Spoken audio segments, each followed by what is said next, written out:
সব শেষ করে শুরুটা তাহলে এখান থেকে চালু করা যাক। জীবনে সব কিছুই প্ল্যানের হিসাবে পাওয়া যায় না, তাই আজকে যেহেতু পরিযায়ী শ্রমিক অনেক কিছু কেনাকাটা করেছি, সেটা দিয়ে নতুন সংসারের শুরুটা এখান থেকেই। অনেক কিছু বাজার করতে গিয়েছিলাম, তার মধ্যে দিয়ে প্রচণ্ড খিদা পায়, তাই একটু খেয়ে নিচ্ছিলাম। তার সাথে ভিডিওটার সঙ্গে থাকো, দেখতে পারবে পরিযায়ী শ্রমিকদের কতটুকু কষ্ট করে জীবন যুদ্ধ জয়ী হতে লাগে। তো আজকে চলে যাচ্ছিলাম একটা মার্কেটে আর কি, যেহেতু আমরা একটা নতুন সংসারে রয়েছি আর প্রত্যেকটাই জন রয়েছে আমরা কিন্তু ছেলেরা, কিন্তু এখানে টিকে থাকাটাই একটা হচ্ছে লড়াই প্রথমত। তার মধ্যে দিয়ে কিন্তু প্রচণ্ড খিদা পায়। তোমাদেরকে বলেছিলাম যে সারাটা দিন কিছু খাই নাই, বাজারে যখন যাই ফাস্টফুডটায় চোখে ঘুরে আধা ঘন্টা থেকে 1 ঘন্টা ঘোরাঘুরি পর এই দোকানটাই পাই, কিন্তু আমরা চোখে সেরকম খাবার পাই নাই।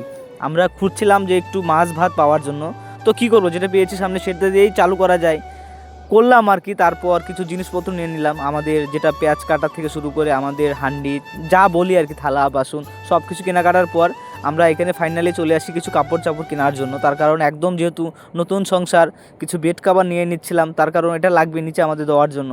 আর থাকার জন্য তো নর্মালি যেটা হয় সেটাই।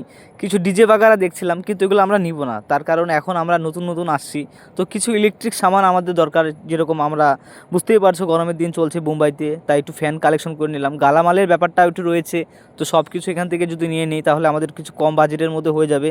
আর এটা দিয়েই কিন্তু আমরা কিন্তু রাত কাটাবো আর কি নিচে। তারপর কিছু সবজি বাজার ছিল এখানে, ফাইনালি নিয়ে এসেছি কিন্তু বাড়িতে, মানে আমাদের ঘরে যেটা রয়েছে আর কি। তো এখানে আনার পর সব কিছু দেখছিলাম যে সব কিছু ঠিকঠাক নিয়ে আসা হলো কি না।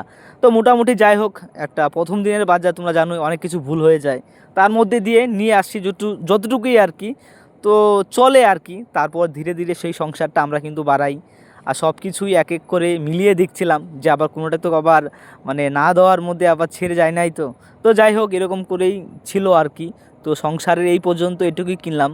আমরা 3 জন রয়েছে এখানে, তো 3 জনের জন্যই কিন্তু দেখতে পাচ্ছ অনেক কিছু নিয়ে আসছি। তো বাজেটও কিন্তু 8,000 টাকার মতো পড়েছে আমাদের, মানে অনেকটাই টাকা।